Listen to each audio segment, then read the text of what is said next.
I love people's stories. Stories are what I believe bring the human connection in all of us. I love sitting down and hearing about what makes you tick, discovering what makes you happy, what gets you excited, what is so awesome and special about who you are that makes us different and yet unifies us at the same time. This is my journey, talking to some of my favorite people to find out what makes them excited, what they love, what they do, but more importantly, who they are. I'm always searching for your stories that are so rarely told. So, this is a show about adventure, experiences, growth, and what we can all learn from these stories. I'm Charles McFall, and this is Finding the Stories.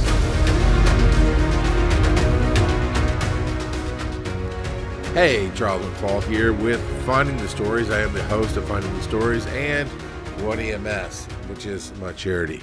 I happen to do a joint feature this time around where I'm living the creator's life. I'm out there trying to find those moments to record something for my media channel, something for my stories, whatever it is. And I happen to be working with Jerome Moore and just riding around, talking about some ideas, talking about EMS. And admittedly, I was a little bit in my feels. I've been very discouraged with the field of EMS just being so damn stubborn and not wanting to embrace change, not wanting to find a fix for the future, but instead lock into ideas and lock into mindsets that just keep us behind.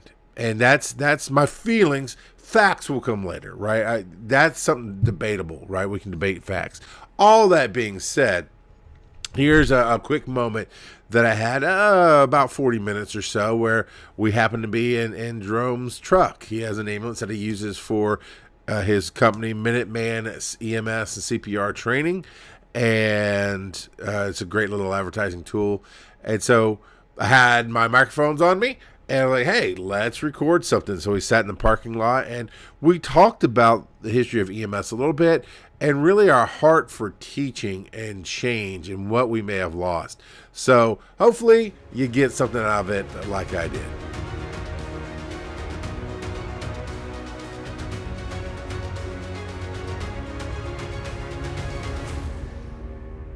With everything, with all the discouragement that's been pushed towards doing an EMT-R class, and as much as our industry seems to hate that idea, why do you keep going with it?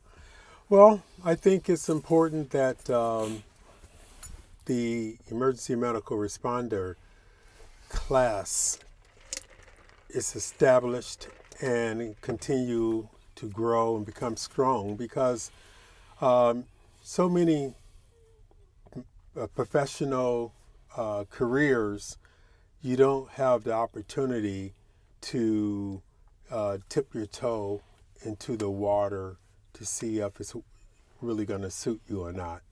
Whereas there are other careers that have been around longer than the EMS profession, such as nursing, and what has been developed from that setting is you have the CNA.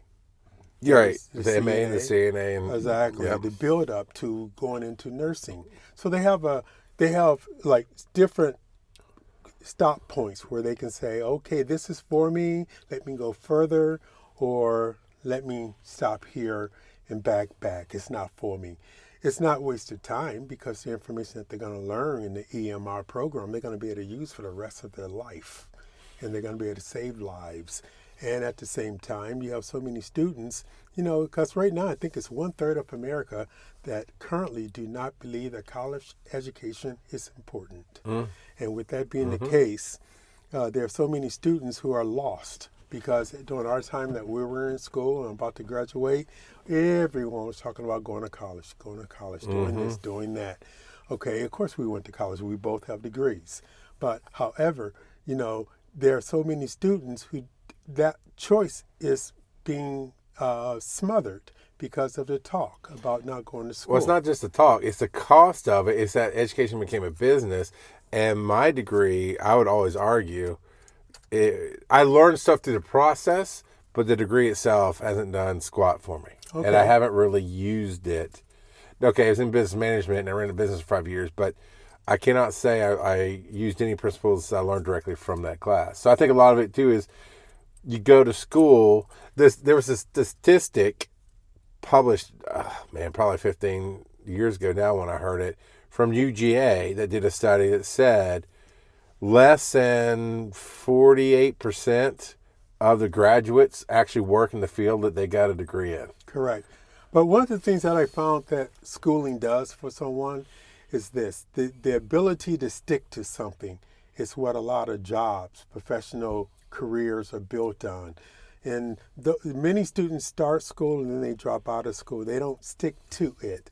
Whereas those who finish their degree, no matter what it's in, when they go apply for a job, the fact that they finish their degree tells the potential employer that, hey, this person is going to be dependable. They are able to focus and continue on and stick with something. That does make a difference, I believe. So how does that play into you still pushing what seems like a boulder up the hill to do an EMR class? Well, because of the setting in our current day and time, there are so many students, as I had mentioned earlier, who are stifled. They're not sure what to do. Yeah. And so therefore giving them a choice that they need to be able to get into something that they can do relatively quickly, learn something very important, and it can lead to a bigger and more, better career, to going to the paramedic level. But until that time, they can come out of school, and like when I was younger, my first job was a paper route, okay? When I came out of high school, I worked in a supermarket, okay? Before I came out of high school, because I got my EMT when I was in high school. Okay. But now, if they can get the EMR right from high school at 17 and 18 and can come right out, they can start working a job that is meaningful, one that makes a difference not only in their life, but in the lives of other people. And that is something that they can hold their head up with. It may inspire them to go further into paramedics. It may branch them into nursing. It may direct them into becoming a medical doctor. There's so many different avenues that they can take by having the EMR behind their name. And now with the state having it as EMT-R, which is very, very good and highly commendable, that they have to get a national registry license now. And with that being the case, it allows them to be able to have something that they're proud of. I found this in my life, that if you put a person on a job, you can always find another job better than that job. Okay. It's very easy. Okay. So therefore, this job is not that important to me. I don't have to protect anything. Whereas if you give a person a license to do something that says, hey, you successfully completed this course, you have accomplished something of major importance, and yet now at this point you're going to work in that career, you're no longer thinking from the standpoint this is a job. You're gonna come to work early. You're gonna be a team player. You're gonna be a colleague, and these are the things that EMR, if it's not being taught in other programs, it's being taught in our program. But the biggest thing is that this is what's gonna make, as I always have said, I do, Charles. I say to be a good paramedic, you have to be a good advanced EMT. To be a good advanced EMT, you have to have been a great EMT. And now we can add the other layer to it, which is the EMT-R. If you're a good EMT-R, you're going to know, because you're going to be dependent upon, you're going to be working beside EMT-Bs, advanced EMTs. And your strengths are going to show. You're going to learn to fine-tune the areas where you need to be perfecting. improving upon, studying harder on to be able to pass when you get into other layers of this career. You've seen a lot of shows on televisions and they call paramedic doctors. That's because, some schools back in the day, they were trained highly in doing a lot of things that the medical director at that time had 100% control over. Whatever he taught you to do, that's how you did it. Yeah. That's how you did it, and you could do all kinds of things. Whereas now, of course, it's been pulled back somewhat, although they can do more. Some things they can't do because only doctors can do it. But the bottom line is that I think the EMR program is a very powerful starting point for male, female, anyone that wants a career and they see television shows, 911, you've seen Emergency 51, that's kind of old, dating. But the bottom line is that you can test the water before you go further, and and you can make money in between that time period. And that is important. A big key. More internship level, not internship, more journeyman level kind of stuff. Of I learned this much, I can get paid, and I can pick up the skills on other stuff, and then go take the class. I'll be honest, man. I'm kind of over EMS and EMS attitudes to a point. It's just heartbreaking that I've worked so hard to try to open minds and show people the future. And everybody seems to want to, talk about EMR, it seems to want to just crush and hold and complain. We're understaffed, we're underpaid, we're all this negative. And then when somebody brings up a solution like EMTR to help bring up staffing, I was in all those meetings, and it was so yelled at and screamed down and pushed that I, even now, I went to a conference and changing people's mind. Everybody likes to say, oh, that's awesome. I love what you do, but they don't actually participate in what you do and they don't want to support it. And I'm like, that's EMS in a nutshell. It's dying. In my opinion, EMS is dying. And I realized the only real way to change the future is to change who's coming in. Well, let me ask you this. Is that somewhat based on the private sector, or is it also... That's all of it. It's, you don't have enough people running calls. Same crap, different day is the motto of most everybody used to work with in 911. You get burned out. You get complaining about how you're overrun, you're underpaid, but somehow you feel like a hero. But divorce rate is higher in EMS than in other industries. Death by stress, nicotine, alcohol, suicide is higher in our industry than most industries. But we only want to eat our young. Every time somebody comes up with a different idea, we didn't used to do it that way. They fight change every step of the way. So I'm done fighting with the fighters.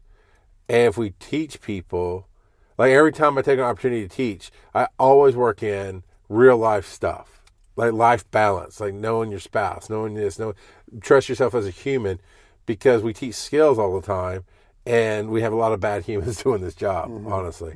But the only change we can get is people who are wanting to come to class who don't know better. But I feel what you're saying, and I do understand it, and I get it because I started in '75. However, every professional industry has the same exact issues.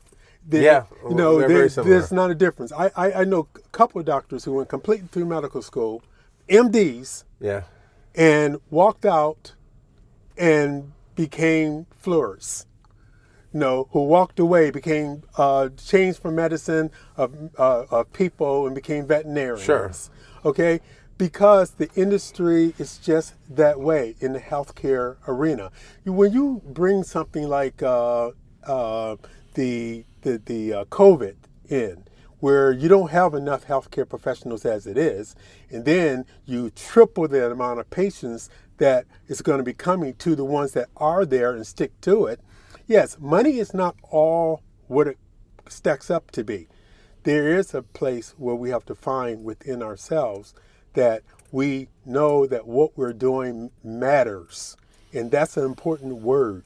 It matters. It matters not to anyone else, but it matters to us that we've done our best. And burnout, yes, it is real. Supervisors, and those in a position to help those who need assistance, they need to step up to the plate. Well, I think that's the problem.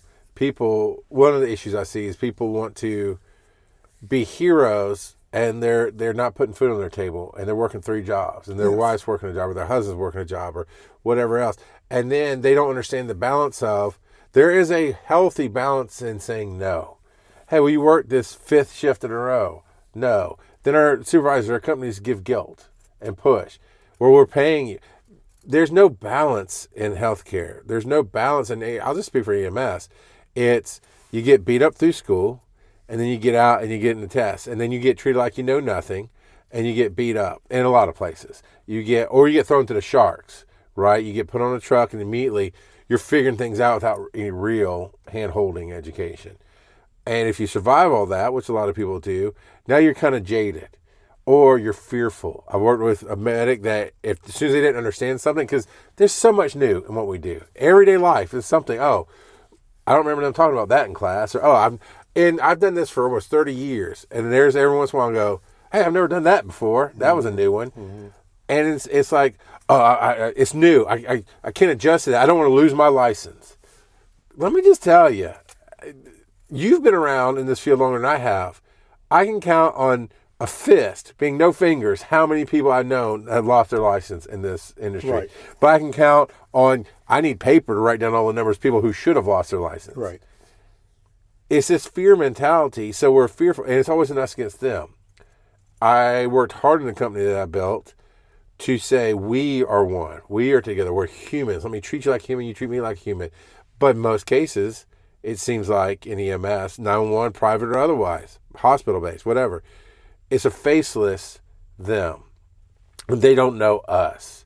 Well, you don't know you.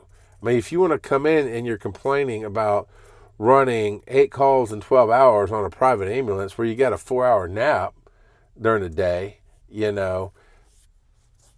not bringing the best you to the table. So I think that's where some of it fails. But coming back to the education part, education has been tied to the have-tos. Well, we have to get this book done. And we have to get these schools done. And rightfully so. We have to do it in a way that X amount of students actually graduate successfully. Correct. And X amount of students actually pass the exam. Right. Right, which is a hard thing to kind of do because there's so much on both parties, the school and the student, do that. And we have to do it in a certain time frame that's financially feasible. And I'm going, but we're missing so much of the other stuff that actually makes the longevity of it. And how many times do people go from school to a job and they go, oh, you do the job, you're the expert at it, but then they're getting shown all the bad habits, all the bad mentalities, all the negatives of everything. And inside they go, this doesn't feel right. This doesn't seem right. But they go with it because they think you're the expert, and nobody teaches them. Nobody's the expert. You go get a job, you need to always keep your eyes open and your head on a swivel and go, let me ask a question. If nobody will answer it, let me go to Google. Let me call the state. The state has a publicly listed phone number for the Office of Trauma and EMS that they will always pick up the phone, and they will answer your question to the definition of whatever the state says the answer is. Well, let me say this. What I found is this. I find that when it comes down to being rewarded for what we do and have done, I can think of patients and go way back that I have heard from, I have gotten letters from. I've gotten letters from doctors on airplanes or persons who I was used to save someone's life. Sure. It comes in little bits and pieces. Most healthcare professionals find themselves in what is called a non-thankful, non-appreciated position until you're needed again. Right. Okay? And that's what our job is. That's why our company as Minuteman, it's just that way. We look at the military, we look at our military in the United States of America, mm-hmm. and you take off the uniform and we don't know who they are. But once they're in that position of doing their job and the services that they are trained to do, and they put that uniform on, they are respected. When the emergency happens at your home, if it happens at someone else's home, if it happens at the school, if it happens at a high school, arena, anywhere, the people are relieved when they see you come and it says paramedic, EMT, EMR. They are relieved. You are then, and that's your highest moment of reward, because people recognize that you are making a difference in that person's life and in their life, because they didn't know what to do. But so there's much longer talk and all of that. I didn't know where we were going to go here. I just talked, so I never know where it's going to go. When I find the stories. But I will say this. You're talking about the little bits of I got a few. There's a little card here saying, this, thank you, or a letter from an air flight company saying this is the follow-up. That is somewhat rewarding, but you get that 1 in 1,000. So the 999 times we start feeling. But that's not why we entered the field. I think a lot of people enter the field for the wrong reasons. Well, now probably, but back in the day, emergency was on television. Emergency Squad 51, which made a big difference. Okay, or in Pittsburgh with Freedom House. These guys were coming into the field because there was no one doing what was needed to be done. So therefore, they weren't coming in to for the glory. They were coming in to save their community. Okay, that is fair. I love the Pittsburgh store, the house. What was the name of it? Freedom House. Freedom House. Thank you. The first paramedics in the United States were African American paramedics. Correct. Provided for their community, and it's amazing. And it took till 2 years ago for me to even know that story, and I've been in the field 30 years. We don't teach our history. We don't teach the appropriate things. But so here's a question. I feel like that what they were taught, the reasons they came to do it, the motivations they had, a lot of that's been lost throughout the ages. And that's why we need school. We need butts in the school. We need to graduate them. We need butts in the seats. We need instead of teaching them like that. So how are you going to teach differently to change the future of EMS, to really go back to the past of EMS? Correct. Well, I think one of the things that's so important today, we hear it all the time. Parents don't teach their children anything. They don't teach them discipline. They don't teach them respect, this and that and so forth. They can free reign, say whatever you want to say, whenever you want to say it. There's no time frame. Okay. When I was going through my EMT program and my paramedic program, at that point, it was like military ran. We had to, we knew, based on what we learned in class. Even if we hadn't gotten that home, fortunately I did. Right. But those who didn't, they got it while they were in school. They knew that you're coming to school, you're going to look the part, you're going to be there, you're going to have prepared for it, and they teach some of these things. That's why we are going to do the same thing. With the EMR program, the EMTR, it has enough space in there because we're the ones who write the curriculum to a certain degree. And within our curriculum, we have time to teach them the core values of why are they in this field. Try to weed them out. Weed them out. If they're not going to be showing an interest, if you're going to have to be on their backs every day to study, to read 2 or 3 chapters, you have to be on their back to make them do what they're in school and they know where they're supposed to do it. We have to let them know that this is what we're going to be expecting. And if you're not able to do it at the very start, you're going to be weeded out. Okay? We have time to teach them how to dress. We have time to teach them how to conduct themselves as young adults to adulthood, something that they may be missing at home. We have that opportunity in front of us. Back in the day, the fire chief used to live across from where I lived. And I wasn't interested in being a firefighter. Okay, but when I seen him every day with his uniform and sharp, the whole 9 yards, it inspired me to say, I have this party here that I can emulate. I can look up to this. This is something I might want to do. Okay, because my life was saved outside the hospital. And so therefore, being able to get into an arena or field that allowed me to, again, save other lives outside the hospital, if I was possibly able to do so, was a privilege. Okay, that's pride. That's something I can be proud of. Believe strongly I can put that, at least maybe not in their soul or in their, but at least I can get in their heads and minds so that they can believe that, hey, I'm doing this because it's a good thing to do. I'm doing this because it is better than doing nothing. I think the best schooling process, the one I take whenever I tutor or give speeches, is to eliminate all excuses. To stop. I heard a good person, a great educator the other day say, well, one thing we can't teach is instinct, but you as a mother have had instinct built in. So that it's like, I argue with in front of students, but I'm like, I believe the exact opposite of that. I think everybody has instincts. I think we can teach you to listen to those instincts and can figure out if your instincts are more suitable to go work at Best Buy than they are to be in this field. Exactly. Because not everybody's built for this field. Right. And we've had too many people that were in the middle ground. I don't mean mediocre, but there's always a high level and a low level that all work. And then outside of those levels, they don't belong in the field.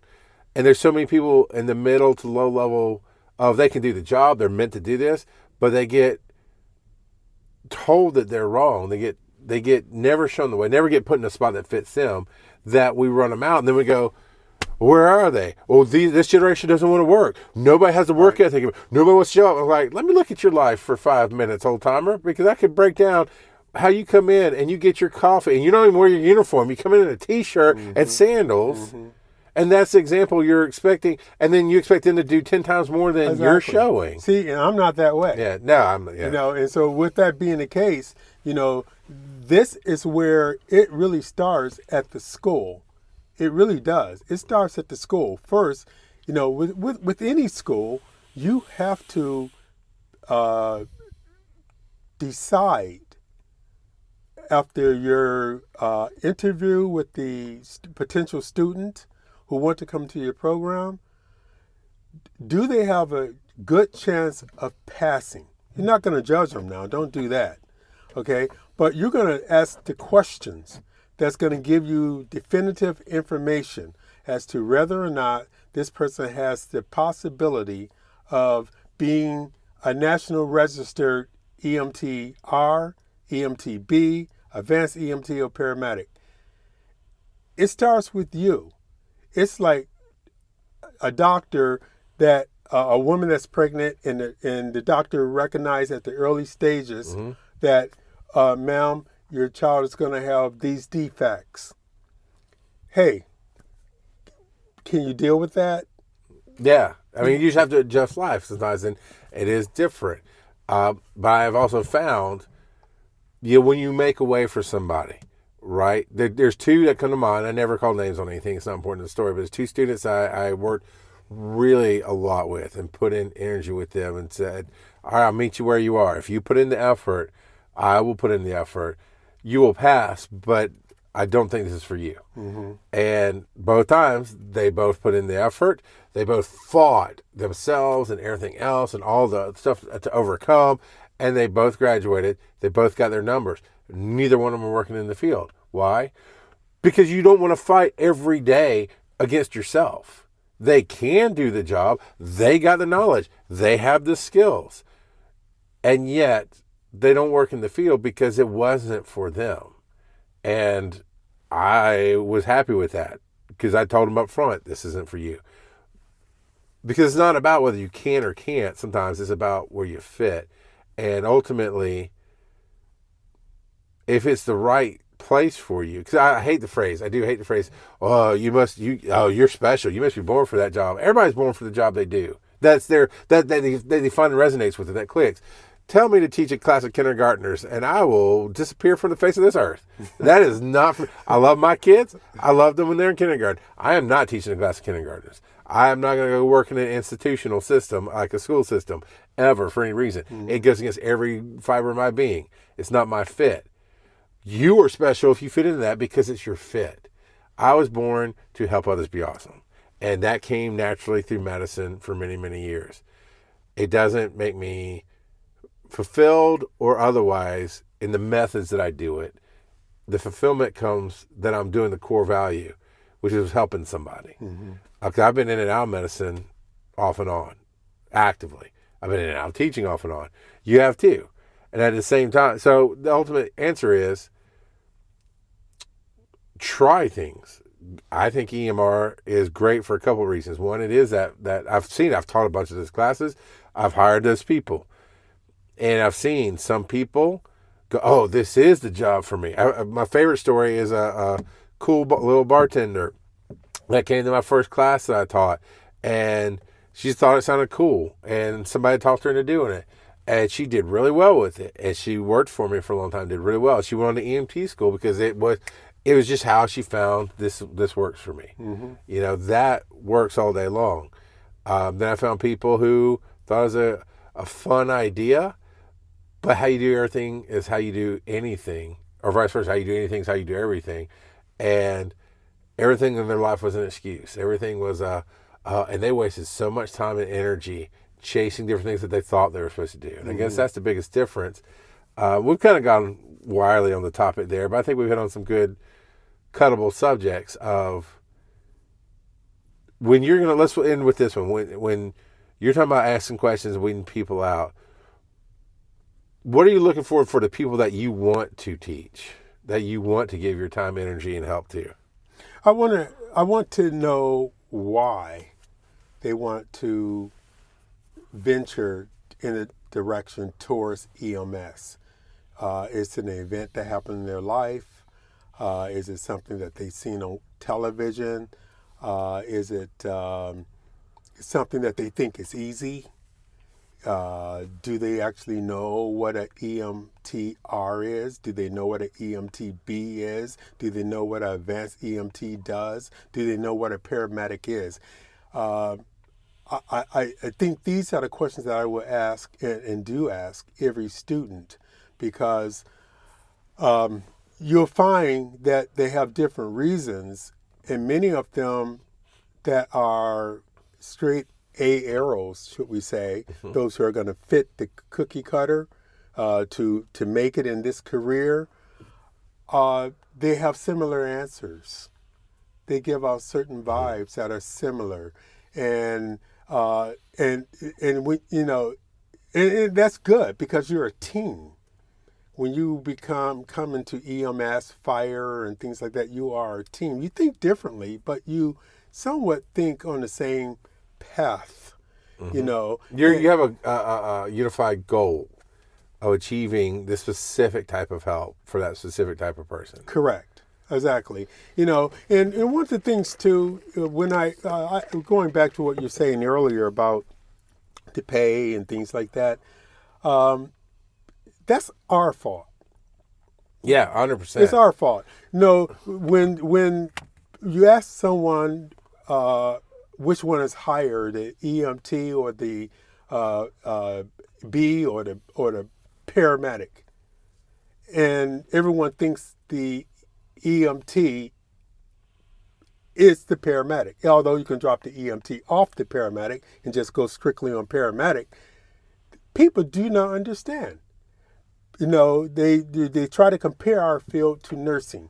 Nursing, paramedics are two different scopes of practice. You know, they are both important, obviously. They are both well trained, obviously.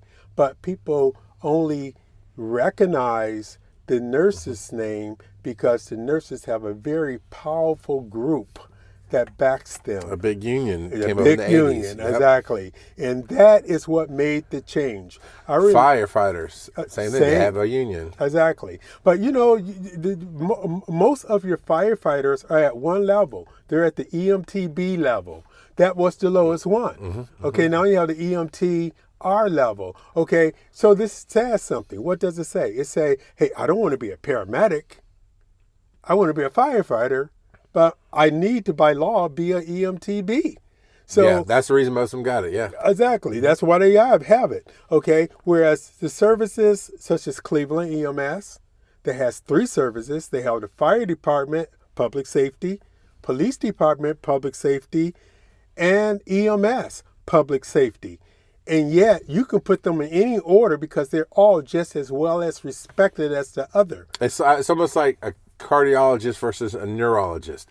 They're both doctors, but they focus on different areas. Right. And we haven't done our job well enough in No. educating Right. the general public, because I'm going to give you something here. Okay. During my tenure of growing up and being an EMS, you never had heard of firefighters ever being laid off. Right. It would Right. never happen. Okay. But when they separated, the fire department separated the EMS from the firehouse, and then all of a sudden you started hearing of layoffs because people seen EMS running and fire was Sitting. okay. Because that's the nature of fire. But it's an insurance program. But yes, that's Right. the nature of what it should be. But the in my opinion. reality is that their job was important. Very. Everyone knows that. Okay. But when you see these fire shows on television right now, It's the worst. Right. It's like worst. it's not based on reality. Not even close. And we know TV shows aren't based on reality, but it's not even. It is so far from the reality of what we do. Right. It's, Exactly.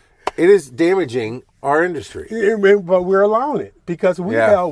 have people that's supposed to be coaching them as to what paramedics do, what EMTs do. But the reality is we haven't taught the general public who we are. And even, yes, we're new. We are still new as a medical professional the 60s, group. 70s. Right, we're still new. But the reality is that we haven't done our job. There used to be a time when we would go to community blocks and we would talk to the communities and let them know when to call us, when not to call us, what is an Education, emergency, yeah. education, community education. Those days are gone, but they don't have to be. Okay, True. When it comes down to more pay, if every EMS personnel, now I'm not suggesting this to anyone, but if they were to say, on this date, we're going to stop.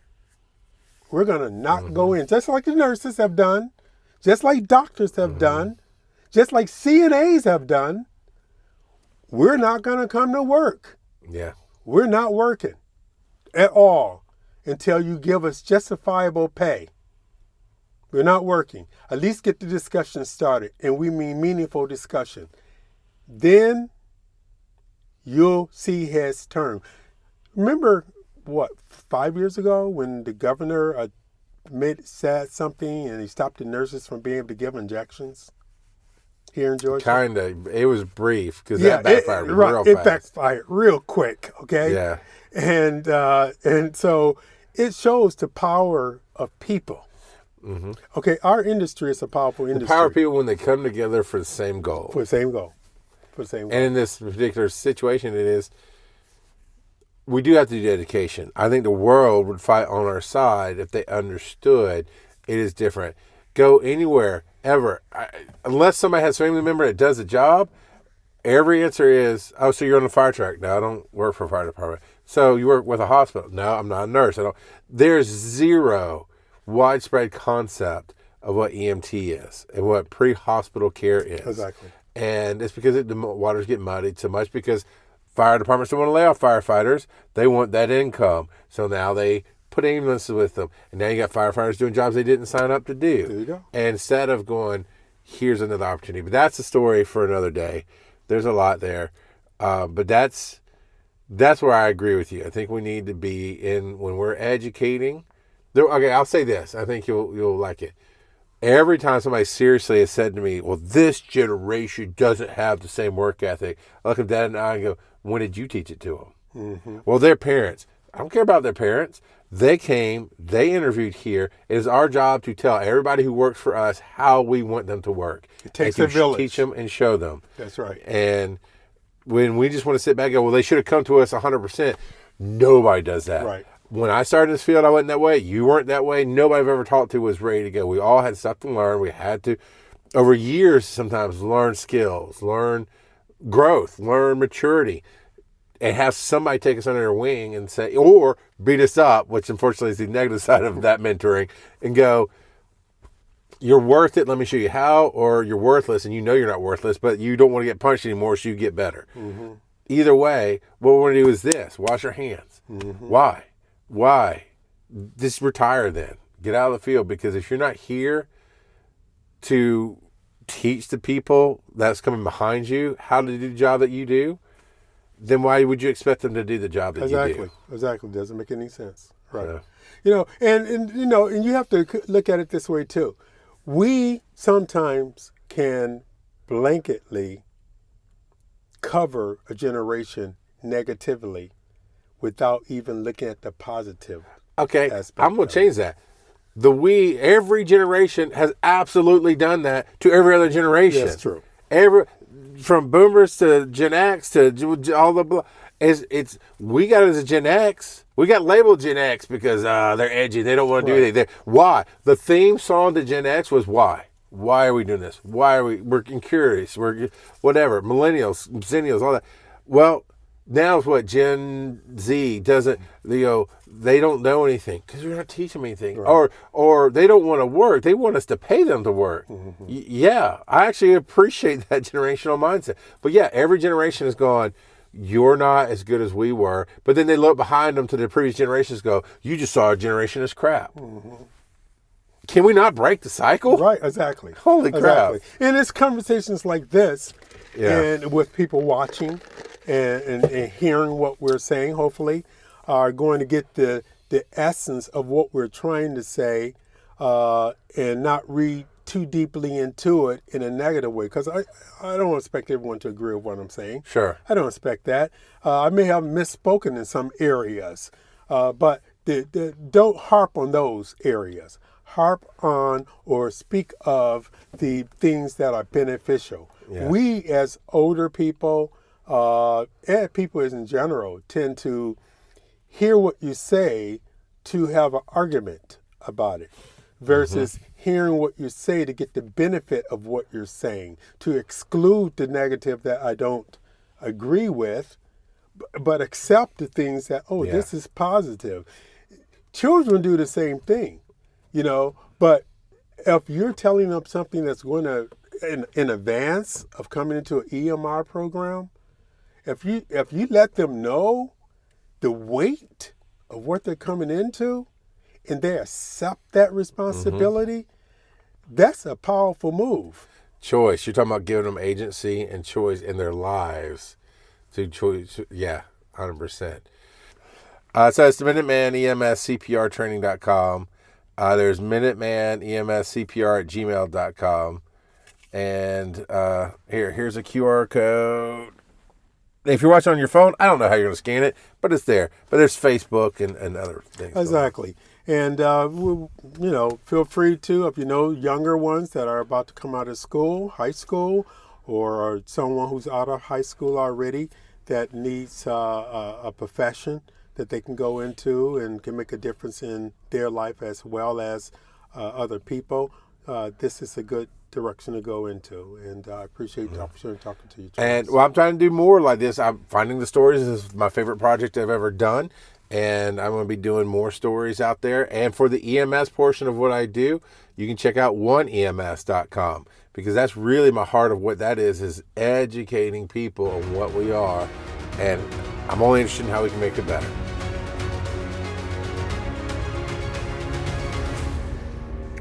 So yeah, a little more rough, a little more real life than most of my Finding the Stories productions that I do. I just did it right on the rip, and again, it was maybe not in the full right mindset to get it done and talk positives, but sometimes you do have to look at what's missing to know how to fix it. I hope you enjoyed Jerome. He's got some passion for sure, and he's got a mindset of bringing value to students. Yeah,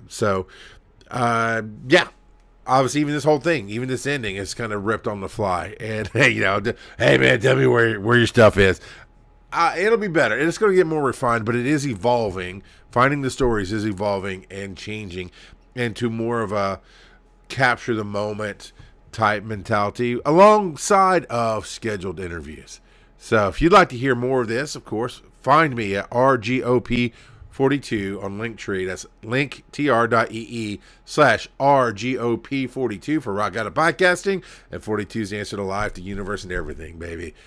I hope you enjoyed this. I hope you enjoy stories as much as I do and conversations as much as I do. And if this one wasn't for you, go on to the next one. You'll find something you'll like.